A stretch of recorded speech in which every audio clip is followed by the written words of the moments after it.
Hello everyone, welcome to biology with मेटमेलो। और अभी हम लोग आपकी जेनेटिक्स बायोलॉजी का जो आपके एग्जाम में क्वेश्चन आने वाला है उसका थर्ड क्वेश्चन डिस्कस करने वाले हैं। The question is cell as a structural and functional unit of life. Prokaryotic and eukaryotic cell, their similarities and differences in the cell organism. Okay, तो this question is very simple because ये question हम लोग ninth class से पढ़ते आ रहे हैं। इससे बहुत सारी चीज को ऐसी हाइपर साइंस में जो हमें समझने की चीजें उसकी नीड पड़े। हाँ, ये है थोड़ी चीजों को हम थोड़ा सिंप्लीफाई करके पढ़ सकते हैं। पहली चीज बेसिक ये है कि जो सेल है वो स्ट्रक्चरल फंक्शनल यूनिट क्यों है। इसलिए क्योंकि वो structural functional elementary genetic unit है हर लिविंग ऑर्गेनिज्म का। और ये सब डिस्कवर किया था scientist Robert Hooke, Anton van Leeuwenhoek, M Malpighi और बहुत सारे ऐसे साइंटिस्ट हैं जिन्होंने इस पे कंट्रीब्यूट किया था। फिर जब सेल डिस्कवर हुआ था देन हमारे पास आया था modern cell theory. Modern cell theories बाकी सारी साइंटिस्ट की डिस्कवरीज को देखते हुए उन सबको फॉर्मुलेट किया गया था श्वान एंड स्लिडन के थ्रू। उन्होंने भी पहले यही बोला ये सेल क्या है, structural functional elementary and genetic unit of living organism. दूसरी बात, हर डिफरेंट ऑर्गेनिज्म की जो सेल्स है वो साइज में या स्ट्रक्चर में होमोलोगस होंगे। होमोलोगस का मतलब होता है सेम, यानी कि स्ट्रक्चर सबका सेम होगा। दूसरी बात, new cells arise from the pre existing old cells, यानी कि जो भी नए सेल्स बनेंगे वो पुराने सेल्स के थ्रू ही आएंगे। कैसे? जो ओल्ड सेल्स होते हैं ये हमारे सेल डिवीजन करते हैं, और जब सेल डिवीजन होती है तो ये दो न्यू डॉटर सेल्स में बच जाते हैं। तो ऐसे क्या हुआ, जो ओल्ड सेल है वो वापस से जीने लग गया एक न्यू डॉटर सेल्स की फॉर्म में। फिर हमारे पास आते हैं हमारे मल्टी सेल्युलर ऑर्गेनिजम्स। जो मल्टी सेल्युलर ऑर्गेनिज्म होते हैं वो कॉम्प्लेक्स स्ट्रक्चर ऑर्गेनिज्म होते हैं।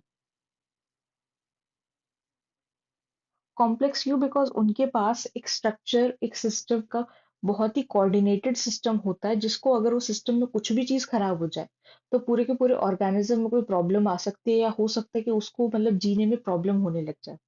और वो इसलिए होता है क्योंकि मल्टी सेलुलर ऑर्गेनिज्म एक हायरार्की ऑफ सेल फॉलो करते हैं। हायरार्की ऑफ सेल का मतलब क्या होता है? सेल का ग्रुप बनाएगा टिश्यू,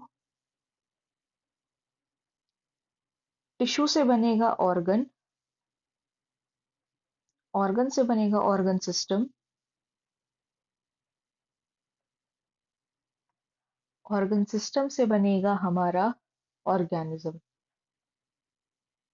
जैसे कि डाइजेस्टिव सिस्टम के अगर हम लोग ऑर्गन्स की बात करें तो बेटा सेल्स थे, फिर उन्होंने टिश्यू बनाए, वही टिश्यू हमारे कुछ ऑर्गन्स बन गए जैसे small intestine, large intestine, stomach, liver, gall bladder, ये सारे।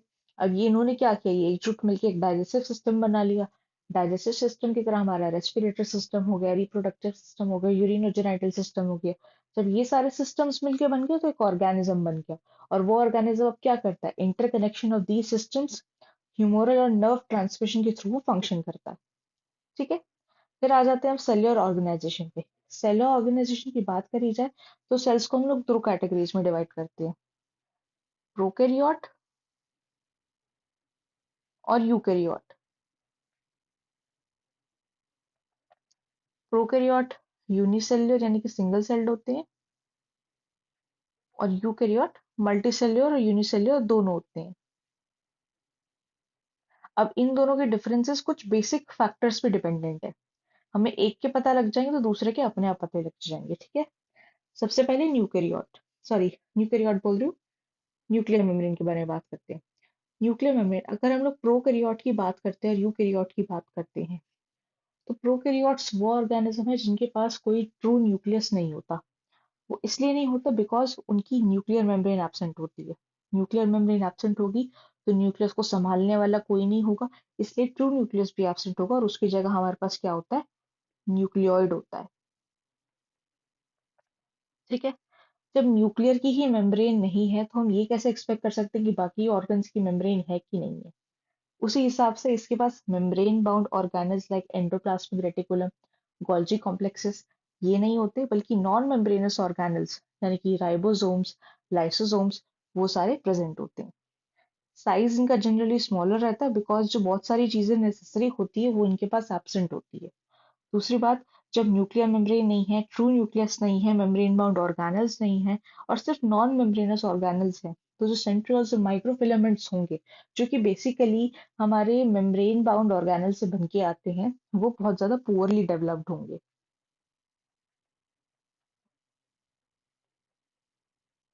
वो चीज पुअरली डेवलप्ड है, और सेल मेम्ब्रेन किसकी बनी हुई है? फैट की या फिर स्टार्च की। अब जो जेनेटिक मटेरियल होता है किसी सेल का, वो एक सेल्यूलर मतलब न्यूक्लियस में कॉन्स्टिट्यूटेड होता है मोस्ट ऑफ द टाइम। ठीक है। जब न्यूक्लियस ही एक तरीके से वेल डिफाइंड या मतलब वेल मेंटेन्ड नहीं होगा, तो जेनेटिक मटेरियल मेंटेन भी नहीं हो पाएगा। इसीलिए जो इसका जेनेटिक मटेरियल होता है, वो साइटोप्लाज्म के अंदर स्प्रेड होता है। साइटोप्लाज्म के अंदर स्प्रेड होता है, और उसके कोई ज्यादा एसोसिएशंस भी नहीं होते हैं। ठीक है। और इनके एग्जांपल्स आप ले सकते हो, ब्लू ग्रीन एल्गाए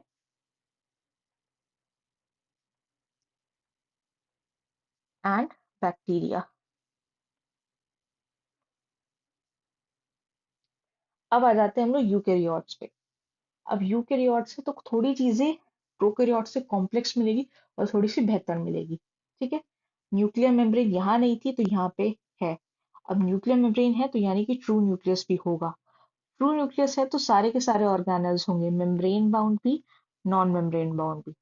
जब न्यूक्लियस और जो मेन ऑर्गेनल्स है वो ही अच्छे से डेवलप्ड है, तो साइज बड़ा भी हो सकता है, छोटा भी हो सकता है, यानी कि it depends on the organism, but generally larger than prokaryotes. Then we have centrioles and microfilaments। जब membrane bound और non membrane bound दोनों organelles हैं, तो ये भी हमारे well developed होंगे। जो सेल मेम्ब्रेन है वो सेल्यूलोज की मड़ी बनी हुई होती है, और जेनेटिक मटेरियल डीएनए का होता है, जो कि हिस्टोन प्रोटीन से एसोसिएटेड होता है। और ये कहाँ पे मिलता है? हमारे न्यूक्लियस में। और आपके एग्जाम्पल इसके हो गए plants, fungi and animals. So this was all about this question. I hope कि आपको अच्छे से समझ में आया होगा, कुछ चीज़ सिंप्लीफाई होगी. If you have any doubts, please let me know in the comment section.